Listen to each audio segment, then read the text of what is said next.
Good morning, happy सबत। आज जो मैं मिशन समाचार सुनाने वाली हूँ और शीर्षक है अदृश्य हाथ से दबा दिया जाना। और ये आपका गिनी देश से आता है, जो पश्चिमी अफ्रीकी देश गिनी का है। और जिसके बारे में सुनाने वाली हूँ उसका नाम है थियोपेन। और यहाँ थियोपेन कह रहा है कि थियोपेन शनिवार की सुबह हाई स्कूल जाने की तैयारी कर रहा था, तभी कुछ आभास हुआ किसी ने उसका गला पकड़ लिया है। लेकिन थियोपेन यह नहीं देख सका कि उसे किसने पकड़ा था। उसे बस इतना पता था कि उसका दम घुट रहा था और वह सांस नहीं ले पा रहा था। भयभीत होकर वह अपना घर छोड़कर स्कूल भाग गया। कुछ देर बाद वह फिर से सामान्य रूप से सांस लेने में सक्षम हो गया, लेकिन वह तो केवल शुरुआत थी। जब थियोपेन को इसकी बिल्कुल भी उम्मीद नहीं थी, तो उसे महसूस हुआ कि कोई अदृश्य हाथ उसके गले के चारों ओर बंद हो गया है और उसकी वायु आपूर्ति बंद हो गई है। हाँफते हुए वह भाग जाता और ऐसी जगह ढूंढने को कोशिश करता जहां वह सांस ले सके। थियोपेन के पिता उसे अस्पताल ले गए, लेकिन चिकित्सक को कुछ भी गलत नहीं लगा। और थियोपेन के पिता उसे दूसरे अस्पताल ले गए, लेकिन फिर भी चिकित्सक को कुछ भी गलत नहीं मिला। चिकित्सक ने कहा कि तुम्हारे साथ सब कुछ ठीक है, लेकिन थियोपेन जानता था कि कुछ गड़बड़ है। सब कुछ ठीक नहीं था, वह सांस नहीं ले सक रहा था। पिता उसे एक मनोरोग अस्पताल में ले गए और चिकित्सक ने गोलियां दी।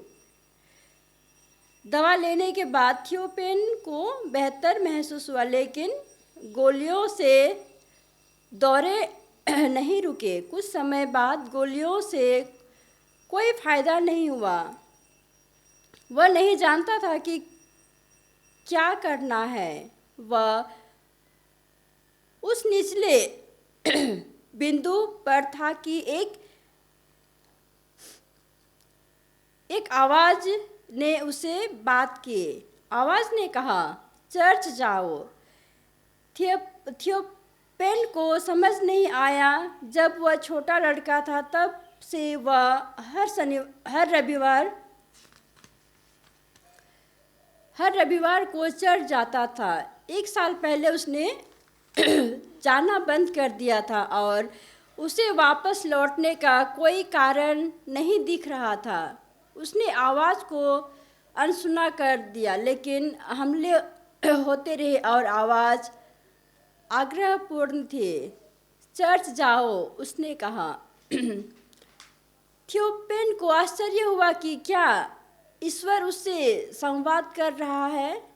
उसने बाइबल पढ़ना शुरू किया। उसने पाया कि बाइबल पढ़ने के बाद उसे रात में बेहतर नींद आती है। उन्होंने रविवार को अपने परिवार के साथ चर्च जाना फिर से शुरू करने का फैसला किया। तभी थियोपेन के चाचा मिलने आए।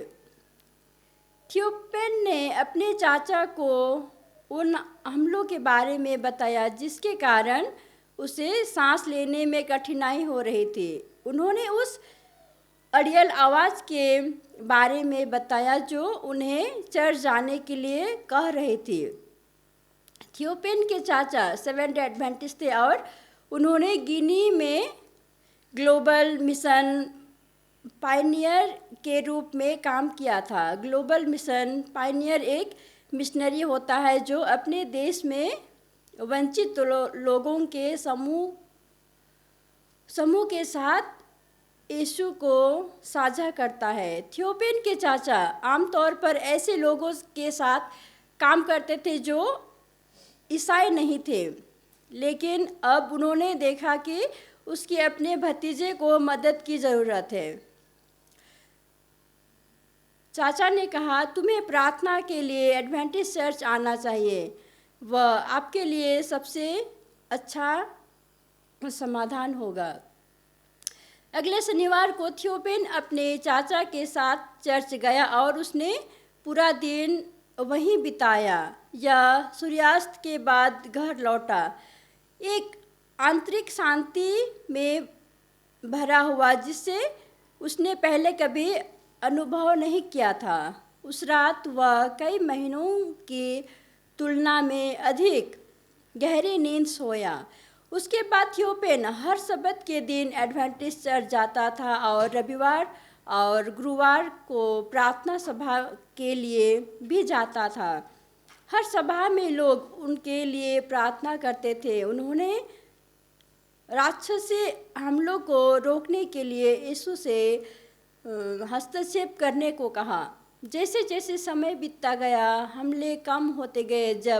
जब तक कि वे बंद नहीं हो गए, थियोपेन को एहसास हुआ कि चर्च महत्वपूर्ण था। वह चिकित्सकों की सहायता से परे था, केवल यीशु ही उसे बचाने में सक्षम था। उसने अपना दिल यीशु को दे दिया और सेवेंथ एडवेंटिस्ट चर्च में शामिल हो गया। 3 साल